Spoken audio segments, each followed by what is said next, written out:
Wakanda Forever is a triumph, beginning to end. Ryan Coogler, like we were saying, he did the impossible and he struck lightning twice, and he gave us what I think is one of the best sequels in the MCU and in all of superhero movies.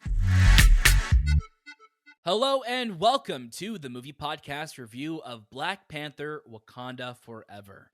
My name is Daniel. I am one of your hosts today, and joining alongside me are my fellow warriors, Shahbaz. Hello, hello, hello. And Anthony. Hello, everyone. How are we all doing today? Anthony, I'm going to get you to start us off. I'm doing well. It's been a pretty busy week last week and this week with all the stuff that we have come out and have coming out. And, really like it's just every day there's something new to edit or review or interview. And we're always on the go with the movie podcast. So yeah, just been pretty busy. It has been busy. Yeah, we've had so much going on. Again, every month we say, like, you know what, this month's gonna be quieter. You know what? Maybe we could start adding months to the year just so we could spread out some of these shows and movies because there's a lot going on. Shay, how are you doing? Doing great, man. Kind of like what Anthony's saying here. We are busy, and so if I haven't returned anyone's calls yet, it's because I'm busy. Like, hello. Also, don't who's you get calling that? you, by the way? Why aren't they texting you? Or It's emailing all you? these numbers from like Wisconsin and places that I've never really had to go to, but Right. clearly they want to talk, and they keep leaving me these voicemails, and I don't understand any of them. But I'm busy. I'm doing the show. As always, you can catch a brand new episode of the Movie Podcast every single Monday. And watch out throughout the week for our review episodes and our interviews, just like this one, and all the latest movies and series. Make sure you're following us on Instagram, Twitter, TikTok, and Letterboxd at the Movie Podcast. Join our Discord. And if you're watching this on YouTube, please like, subscribe, leave a comment. Let us know what you think of Wakanda Forever after you've watched it, of course. Please do not tell us things, how you feel about this movie until you've watched it, because you know what? You got to watch it to have an opinion on it, do you not? I think that's how it works. No, not the internet nowadays. Yeah. No, people already have opinions about Black Panther Wakanda Forever, and they're right to, because they haven't seen it. So they can just call it a woke movie or whatever they want to call it. I don't know what they call it on the internet nowadays. I don't even know if I know what woke means anymore, to be honest with you, because I've seen it used on both examples, and I'm Yeah, like, I think this is just a word we're throwing out nowadays. So it's just a word that's being thrown out for sure. yeah. But this is our spoiler-free review of Black Panther Wakanda Forever. Thank you to our friends at Disney Studios Canada for inviting us to watch this film. This is a big one. This has been one that we've been waiting many years for. There's been a lot of questions going into this movie about, how are we going to deal with the loss of Chadwick Boseman, who is he was T'Challa. He was Black Panther. He was one of the biggest things that made that first film so special. His appearance, his performance in Civil War, in Avengers, Infinity War, in Endgame. He brought so much heart and soul to that character, and to continue on where that movie left off, that's something big that you need to address. And this film does it. Of course, we will be staying spoiler free for this episode, so stay tuned next week for our spoiler filled discussion on this movie.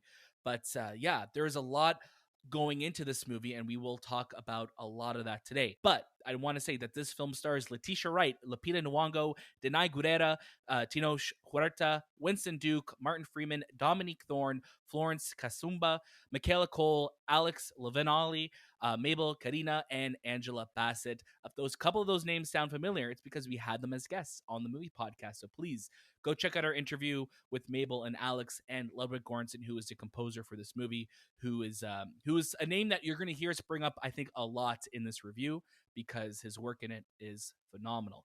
Now, this film is going to be releasing on November 11th. That is this Friday, exclusively in theaters.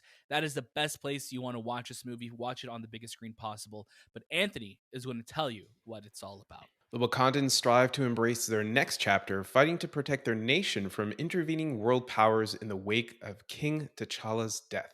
Thank you very much for that, Anthony. Shay, start us off with your first reactions to the film and where your mindset was going into this movie. I had absolutely no fear going into this movie about, in terms of quality, because I feel like whenever there's certain directors in the MCU that they they're making a movie that's definitely part of the grander scheme of things, but their films still stand on their own. They're not dependent on anything else.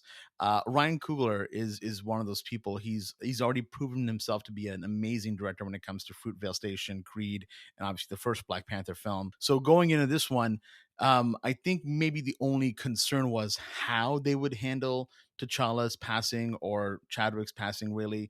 Again, like you mentioned, Daniel, same person if you really want to break it down. I was really curious what they were going to do and say, because we've unfortunately had this happen now in a lot of films. Like you look at the Fast and the Furious franchise, where you had Paul Walker pass away, and how did they address it that way? So there's always a different way that you can go creatively. At the end of the day, there's not going to be one way that people are going to love. There's always going to be something that everyone has an issue with. But I think the way they handled it in this movie, and I again, we won't really get into spoilers, is is beautiful. It's the way that I think, they should have done it, and I'm glad that they did, because it makes absolute sense. So when the film kind of starts off that way, it thrusts you in immediately into emotions. Like, immediately I was like, oh my god, I'm so heavy. This is crying. I'm so much is happening right now. I need to catch a breath. And the movie starts off at a very frantic pace, and then it kind of simmers down, and it gets to a place and understanding of introducing a lot more characters, dealing with these losses, dealing with how Wakanda is perceived now around the world. I mean, the secrets really aren't there anymore. I mean, obviously they still keep their secrets, but everyone knows really now what Wakanda is, and their influence on the rest of the world, I guess you could say. From there, you're getting a story, that Letitia Wright is carrying on the back of her shoulders, and she's doing a fantastic job. Like, she's you watch the first Black Panther film, and you see how Letitia is in that movie. She's still very young, a kid. Immediately in this film, it's a jump to 100. She is mature. And everything feels believable, and I think that's kind of what I loved about her performance. And obviously from there, you have Tenoch Huerta, who really, this is his first movie. This is really, he's being introduced into Hollywood this way, and he absolutely crushes it. So for my first reactions, this movie is big. This movie is bold. This movie is absolutely beautiful. Yeah, and there's a couple things that I want to touch on before I kick it over to Anthony, and that is Letitia Wright's performance. Going into this film, I think Suri was a fun character in the first film. She was a fan favorite in that first film because she was so funny. She was so lighthearted. She brought a lot of the comedic relief, but she was also the little sister, and you felt like T'Challa wants to protect her. So in this film, we're really going into a place where we're posts the snap happening. So much loss has happened in this world, and that's what I love so much about the MCU, is that this is the end of phase 4, and now we're ending this phase, where so much has happened, so much of the fallout of the snap, and now here she is losing her brother, not being able to do anything to stop it. She's one of the smartest minds on the earth, but not even she can stop what's coming, right? And she wears that. You see the maturity on her face. You see the strength and the just that wariness that people go through when they go through such loss like this. And I think her performance with Tenoch and obviously Angela Bassett, which we'll talk about very soon, some of the highlights of this film.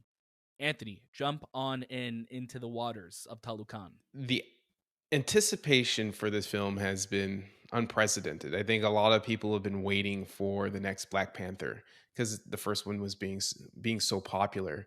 And there was always this on the back of my mind, and I think a lot of people, where do you go with this character? Where do you kind of how do you tell the story without its the person who made this character who it is? And that was probably, I think, the biggest struggle for Ryan Coogler. And I remember him saying in his interviews, it's like he was so worried on how his story would be interpreted by people, how he can deliver a story that will honor Black Panther, T'Challa, Chadwick Boseman, and also progress the character through the future. And I think with this film, he did a fantastic job. And I think it's also timing wise, I think this movie took a really long time to make, but it also, I think, gave enough time for everyone who was involved to really pace themselves and tell a journey that, even though the person that we loved as Black Panther has gone, the character, that presence is still going to live on, and it's going to live on in the right way. And that was, I think, the best way of dealing with his death. Ryan Coogler had an unbelievable hill to climb, especially with his this story. Because for me, when Chadwick passed, it was like, whoa, what are we gonna do with his character? How do we tell a Black Panther story? And here we are, and I'm happy to say that they took careful care of it, as well as progress it into the future. Um, I got to give shout outs to Letitia Wright, because she emoted everything that Chadwick was. Like, I could literally see her embrace that character and embrace Chadwick's performance and become this figurehead for this franchise. Like, this is now under her shoulders, and you could just see it in her face. You could see it in her, like, her mannerisms. It was like a lot of Chadwick was in her, and that was Right. amazing to see. uh Tenoch Huerta, who played Namor, is fantastic. Namor was always a character that resembled, he was a character that was anti-hero. He was the first of them, truthfully. The first mutant as well, right? First mutant. And when I watching him, Or was that technically Apocalypse was the first mutant? But Apocalypse was the first mutant, but Yeah. in different universes, like Wolverine was the Right. first mutant, but we'll say in this case, Submariner is. And Yeah. he did a fantastic job playing that character that you empathize with, but also you dislike because he's a villain. Mhm. Something very, and I know Submariner, Black Adam is based on Submariner, because Submariner came out a lot sooner Yeah, than Black Adam. 1939. Yeah, Yeah. so Black Adam, and I was trying to, you can easily compare the two because of their characters. Yep. One they couldn't put in the water because they had Aquaman and all that stuff, but you could clearly see that I empathized more with Namor more than I did with Black Adam, is because Tina Huerta brought humanity to this character.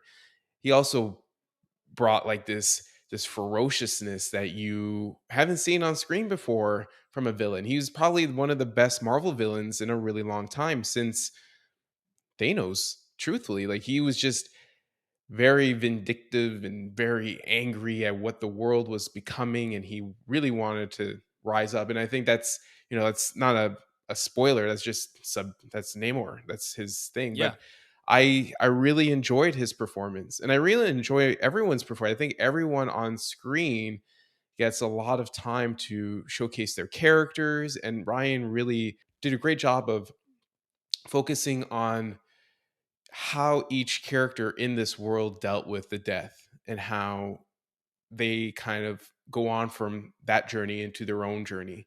But action sequences were fantastic. I gotta say, there's a water explosions that happen. Like, they use these water bombs that look really, really cool. And again, that's Yeah. not a spoiler. It's just a weapon, but it's pretty It's cool. not a spoiler. The It's a one weapon. the one thing I would say, it's a very long story.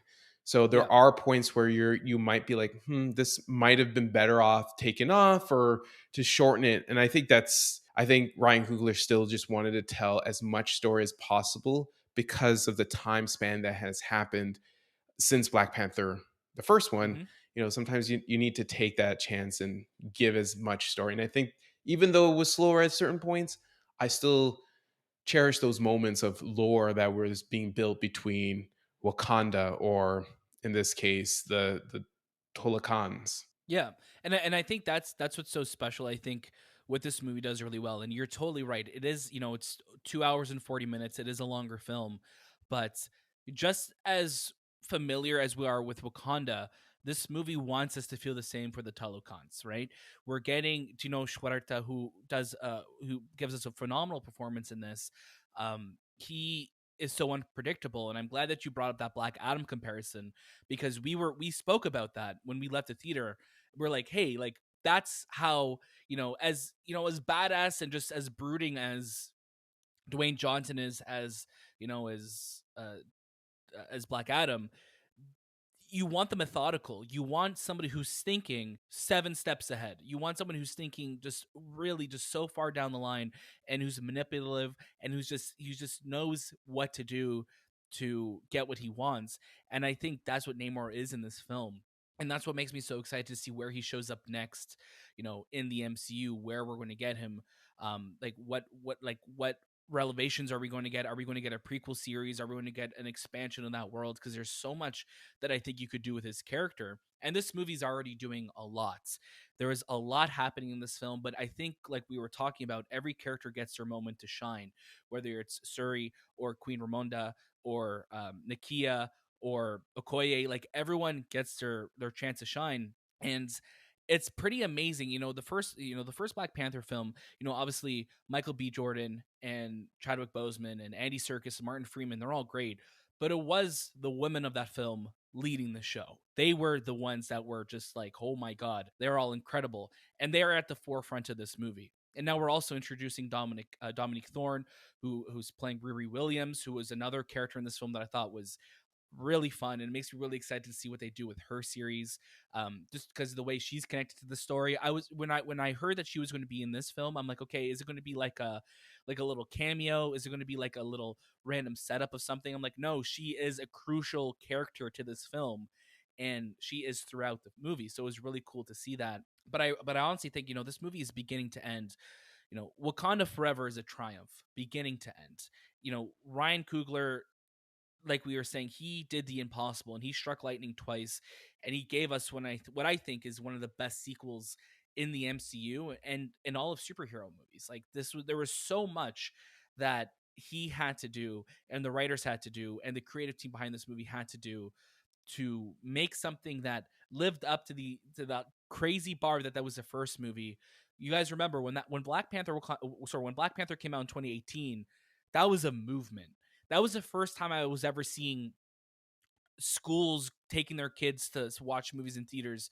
Like, I knew schools did that before, but I never knew to the extent that we'd see it happen before.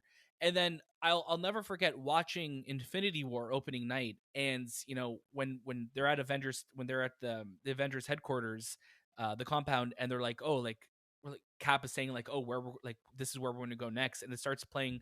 You hear the Wakanda, like, you hear the Black Panther theme, the Wakanda score, and like the crowd popped off, and like that's just how crucial and how influential Wakanda and Black Panther was. So to now be here 4 years later talking about a sequel that's doing all of this, it's pretty amazing. And I really love this film. I think it's so powerful, so personal, and I really do believe that this was a beautiful tribute to Chadwick Boseman, because he was just like you said, Anthony, and like you said, Shay, he is not in this film, but his presence is felt, I think, throughout. And when you have a longer film like this, yeah, like, it definitely, there are parts where I'm like, yeah, we're spending a lot of time here, but I also think that Ryan was like, okay, let's try and really make this world. And this movie feels so different than a lot of the MCU films that we've gotten in Phase 4. This film, the scale of it seems larger, and there's a sequence that we've seen in the trailers on that boat, which is still, I think I get goosebumps thinking about it, and so much of that is because of Ludwig's score. The score for this movie is phenomenal, as is the music that we got from it.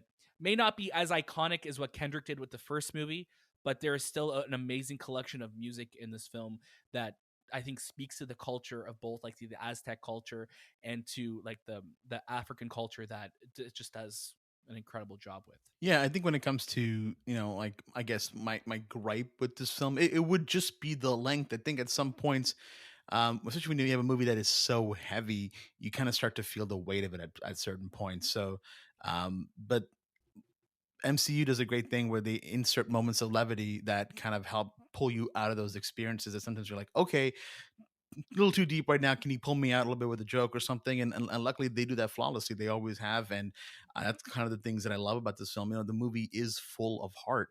There's so many moments where Angela Bassett just had me floored. Yes. We're hearing the talks of, and we don't. This is not an awards show kind of podcast, but we hear talks about her performance being nominated for a plethora of different things, and I'll be first on that lineup. I don't know how people campaign for these things. I'll be first at the campaign place to Right. to give Angela Bassett whatever she deserves, because yeah, she's phenomenal. She clearly is doing so much, but also, again, to know just the balancing of the pain and the resilience of his character. I think is one of my favorite parts as well. But we miss Chadwick, but the movie honors him so well. Angela Bassett, she she reflected what I think a lot of people, like what a mother would reflect losing her child, and as well as dealing with being, the figurehead of the Wakanda nation, and the amount of stress that goes into having all these things happen to you. She is angry, she is sad, and it emotes out of her like this river of emotions, and you can literally see in her performance. And you, if the audience, if you when you watch this movie, you'll know that sequence when she just gives it her all. And it's Oh yeah. shocking too, because it's like, oh, I didn't expect it to be in front of this person, but man, it was a beautiful performance. Yeah, she stole the show. I think everyone brought some of their best performance that we've ever seen, even with characters who we got a lot of time with, like with Lupita in the first film. She's not in this film as much, but when she does grace the screen, she commands it. Same with Danai Gurira, who's as Okoye. She is so powerful in this, and I love just how much room these characters and how much space these characters were given to grow as characters, as people.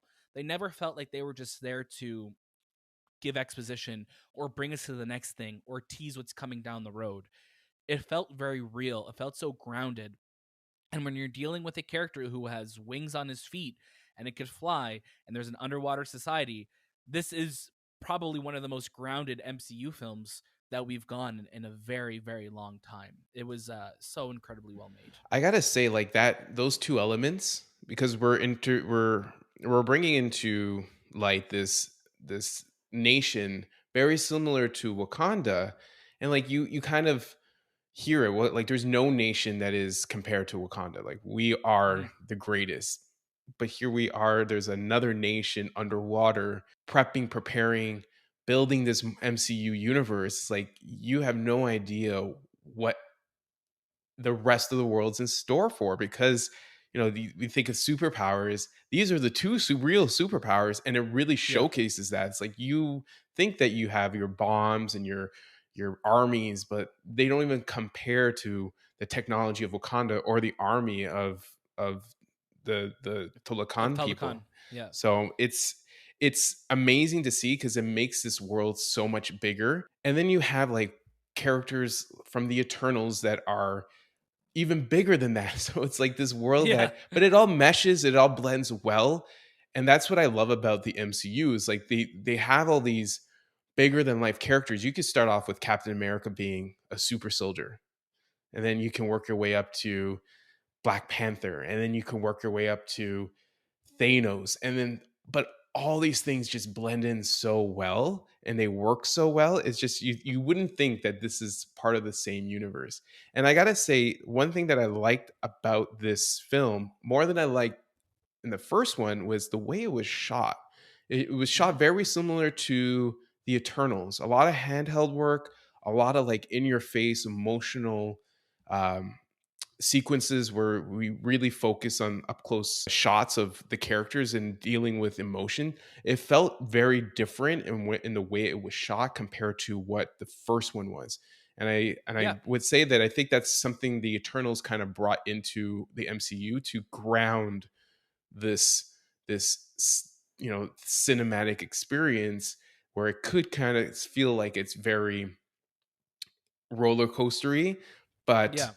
it really grounds it. And I think that's what I loved about this movie too, was the way it was shot. It was beautifully shot. Yeah, it was. So just to speak to that too, Anthony. So it is a different cinematographer that we've gone before from the first Black Panther film. So the first Black Panther film, the cinematographer was Rachel Morrison, and for this film, the cinematographer's name was Autumn Durald's Archipel. So this is a different cinematographer that who's worked with Ryan Coogler on this one, and they were also the cinematographer for Loki, which also had a very different look than what we've seen from other MCU shows, right? Like I think Marvel. For a while, a lot of their films, as a fair criticism that they got was a lot of their films sometimes had a little bit of not all of them had a little bit of a void of color, or some of them looked very samey.